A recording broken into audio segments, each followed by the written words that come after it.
What you see is your well-being, you stick to that. Tomorrow it looks like horror to you, it doesn't matter, you stick to it. It feels like hell, you stick to it. That's well-being. If you keep shifting, nothing happens. Sadhguru, you're talking about perception and clarity. But at the same time, illusion also looks so very real.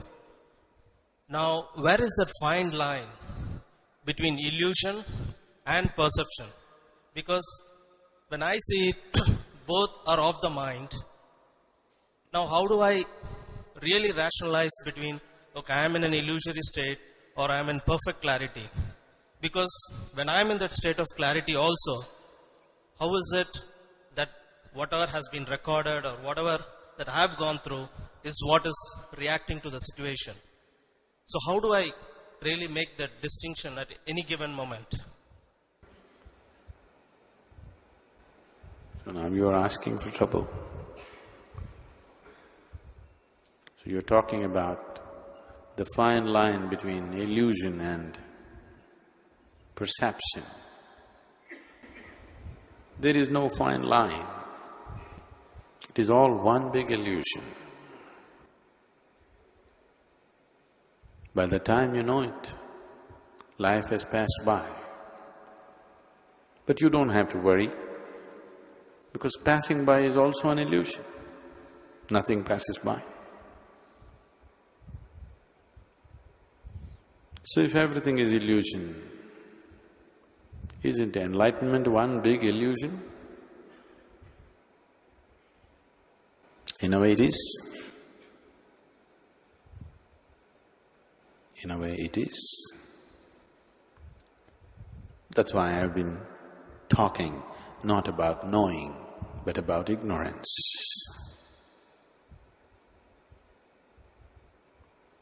I think I've been telling you in some of these programs, I've been telling people, earlier we used to make our brochures like this, from ordinary to extraordinary.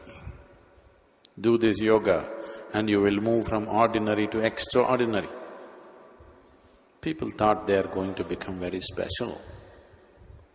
When they came in, after they enrolled, paid their money, before that we never said. After all that happened, then we told them, this is about becoming more ordinary than others, extraordinary. This is not about becoming special.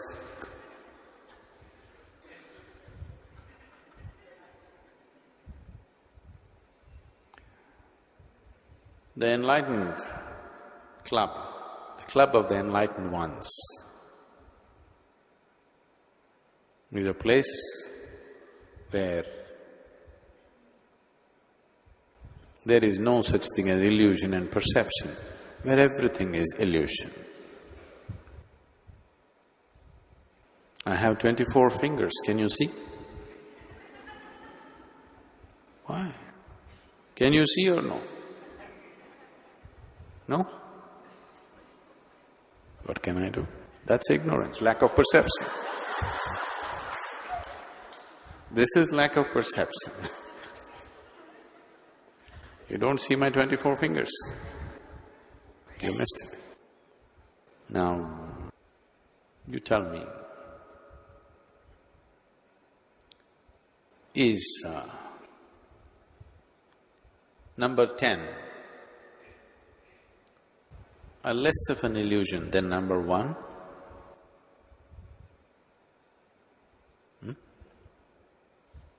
Is it? Is 100 a more of a reality than number 1? Is it so? Everything is made up, isn't it so? The only reality is 0. Rest is all made up. It's not incidental that 0 is discovered in India. Because this is the only place where people spend maximum amount of time, eyes closed. if you sit eyes closed, initially fantasies will go on, chattering will go on, gods will come, devils will come. If you simply sit, then you will see you are one big vacuum. You are just one big zero. This is the only culture where maximum number of people spend a huge amount of time with their eyes closed. So, if you perceive that you are an empty shell, would you call that perception? Or would you call that a realization of what an illusion you are? What would you call it? It's up to you what you call it. But there is no fine line, that's the whole problem. Or that's the beauty of it. There is no fine line, there are no lines to cross. It's just fine the way it is. But the problem is, you're in a certain state of compulsiveness that you have to move somewhere. This compulsiveness has essentially come as a consequence of the huge accumulation that you have made within yourself. This accumulation has happened because you have the illusion that you are perceiving something. Because you believe that you're perceiving something, the accumulation has happened. If you realize experientially, not intellectually, experientially if you realize that you are actually not perceiving anything, you actually are not. Tell me, after all these years of being with me, what have you perceived? Because whatever you perceive and you're feeling wonderful, 2 days later I come back and demolish it anyway. Whatever you think we have attained, I come back and trample it anyway.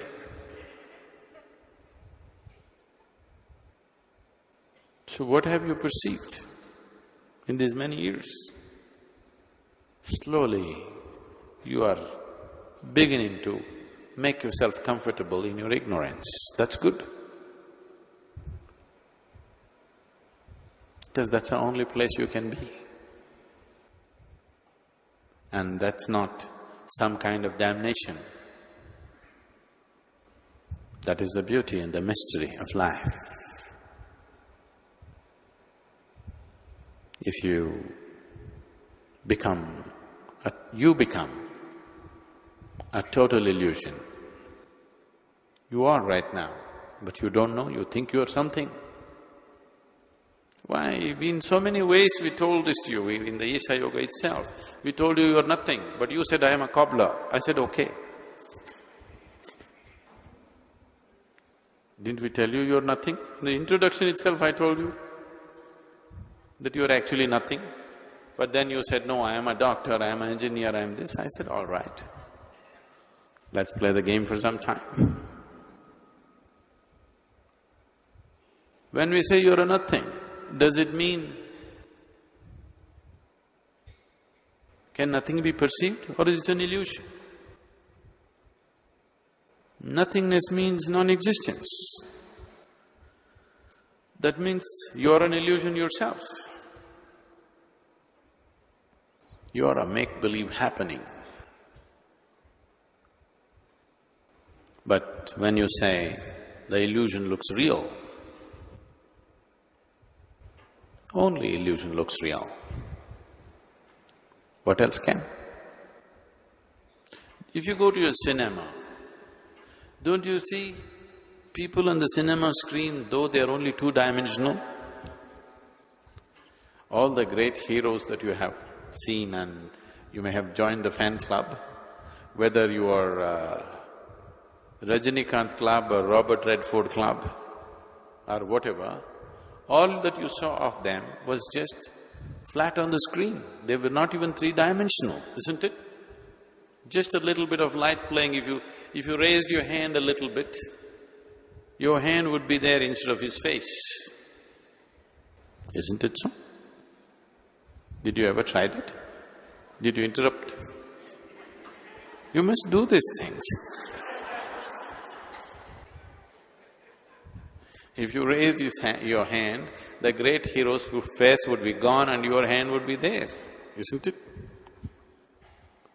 That's how fragile he was. But didn't he look larger than life? Don't you worship him today more than all the people around you who are flesh and blood? You only saw light and sound. But hasn't it become more real than the real? Isn't a cinema theater, what happens in the cinema, much more real than the reality of life? So illusion is always exaggerated. So it always definitely looks more real than the real. If you heard of Ramakrishna Paramahamsa. Ramakrishna became a devotee of Kali. For him, Kali was not a deity, Kali was a living reality. She danced in front of him, she ate from his own hands, she came when he called, and she left him dripping with ecstasy. This was real. It was actually happening. You could have tested him if you wanted chemically, he was all ecstasy.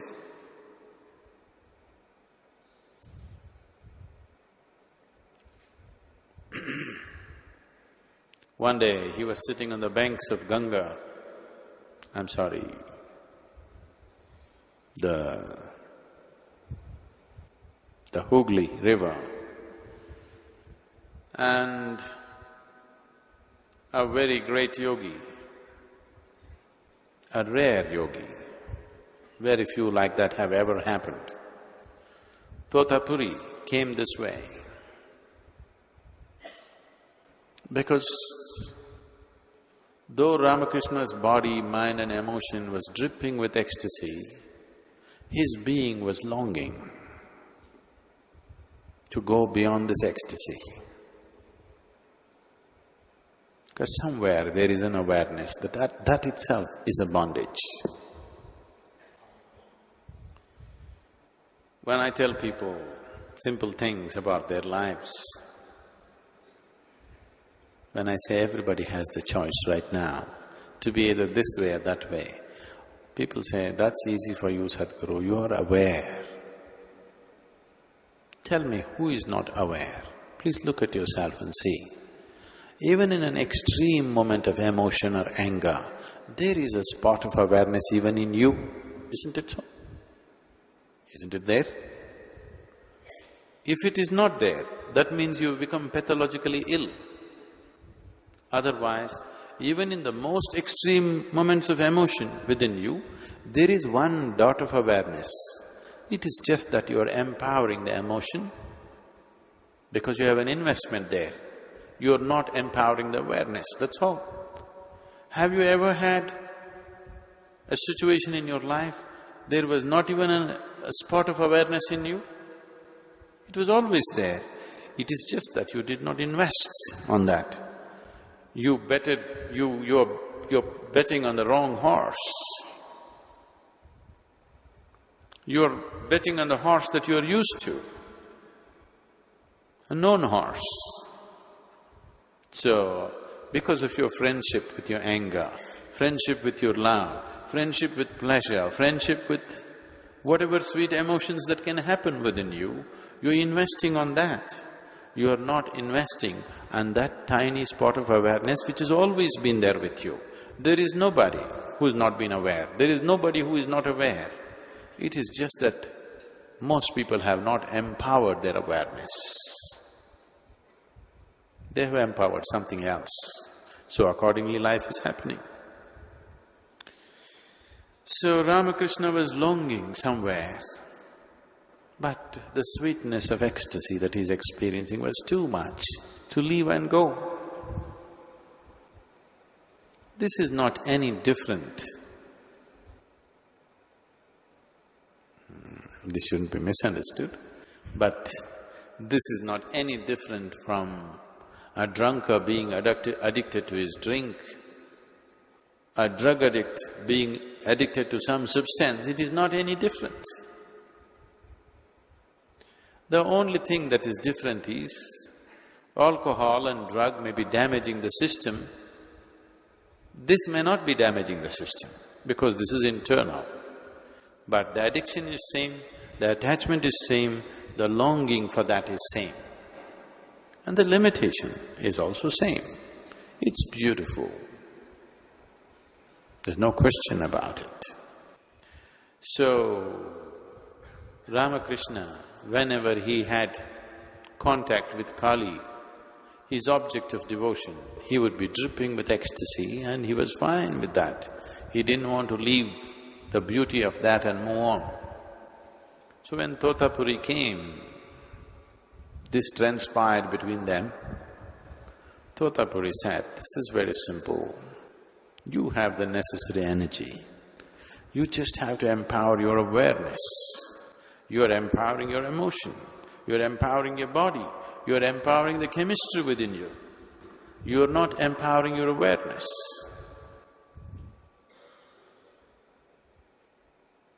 So Ramakrishna said, "Okay, I will empower my awareness and sit like this." The moment he has a vision of Kali, he's again gone into uncontrollable states of love and ecstasy. Any number of times he sat down, but the moment he sees Kali, he just flies off. Then Totapuri said, "Next time Kali appears, you have to take a sword and cut her into pieces." Ramakrishna asked, "Where do I get the sword from?" Totapuri said, "From the same place where you get Kali from. If you're able to create a whole Kali, why can't you create a sword? You can do it. If you're able to create a goddess, why can't you create a sword to cut her? Get ready." Ramakrishna sat, the moment Kali came, he burst into ecstasy and forgot about the sword and the awareness and everything. So Totapuri told him, "You sit this time. The moment Kali comes," see here, he picked up a piece of glass and he said, "With this piece of glass, I am going to cut you. Where you are stuck, that I am going to cut. When I cut that, you create the sword and cut Kali down."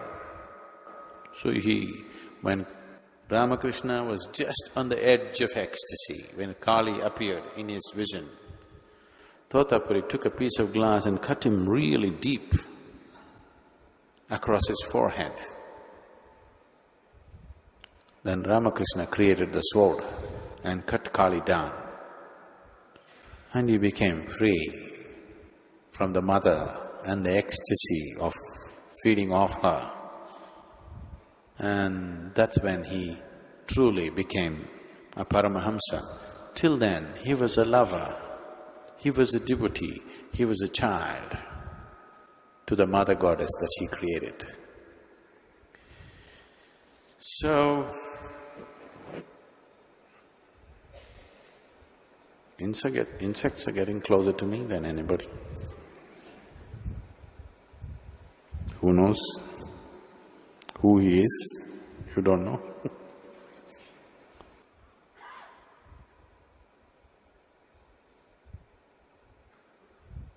So this is not something that you go about making distinction between what is reality and what is illusion. You don't do that. Whatever is happening within you, it doesn't matter what's happening within you. You keep your steering wheel straight. As I've been telling you for the last some time now, You keep your direction straight. Whatever is happening within you, it doesn't matter. You just gas it and gas it and gas it. As long as you're traveling straight, you just keep the throttle down. Illusion is happening, keep the throttle down. Reality is happening, keep the throttle down. You're hallucinating, keep the throttle down.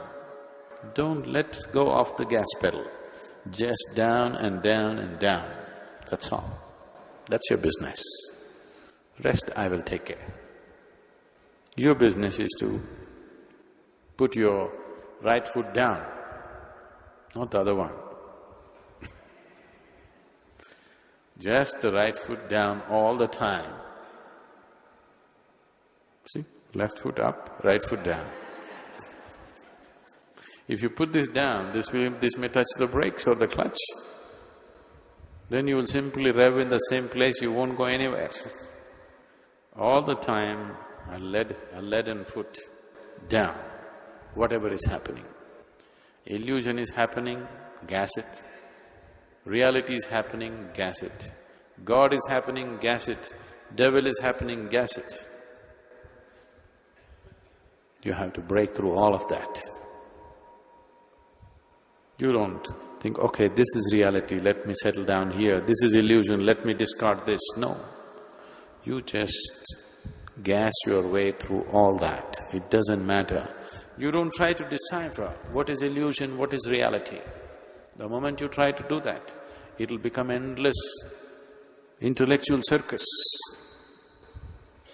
Too much circus it will lead to, an endless circus and a purposeless circus because it'll not get you anywhere.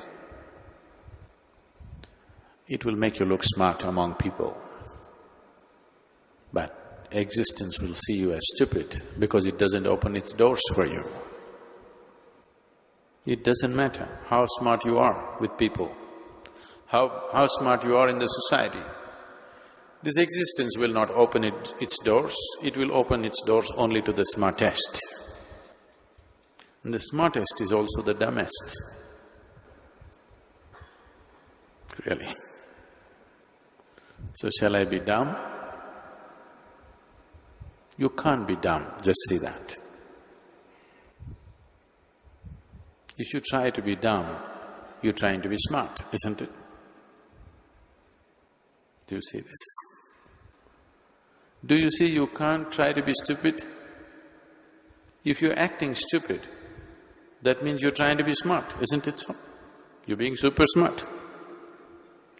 So you can't do that. That's why I say, always, whatever is happening, see that you're stupid, because you can't do that. You can't do nothingness, isn't it? You can do something, you cannot do nothingness. You can be a somebody, but you cannot be a nobody. I am a nobody is a great assertion of your somebodyness, isn't it? You can't do it. When you're tired and simply sit quietly, it happens. Your effort has to tire. Or you need phenomenal intelligence to go beyond effort. Right now, whatever is happening, you're only trying to get out of it. You're driving through the mountain, you're trying to get out of it. You're driving through wonderful plains, you're hurrying up to get out of it. All the time, gas pedal down. Wherever you are, however beautiful it is, as quickly as possible you want to get out of it. That should be your intention, always. However wonderful it is, you're in God's lap, you must be getting out of it as quick as possible. If you're doing that constantly, then you will get to that ultimate stupidity where you don't have to try to be smart. You've given up on that. Then you're at ease, absolute ease. Life is at ease. When this life comes to absolute ease, when the whole existence is wide open, no door is closed, everything is open. Just everything. Creation and creator is accessible to you simply because this has come to ease, total ease.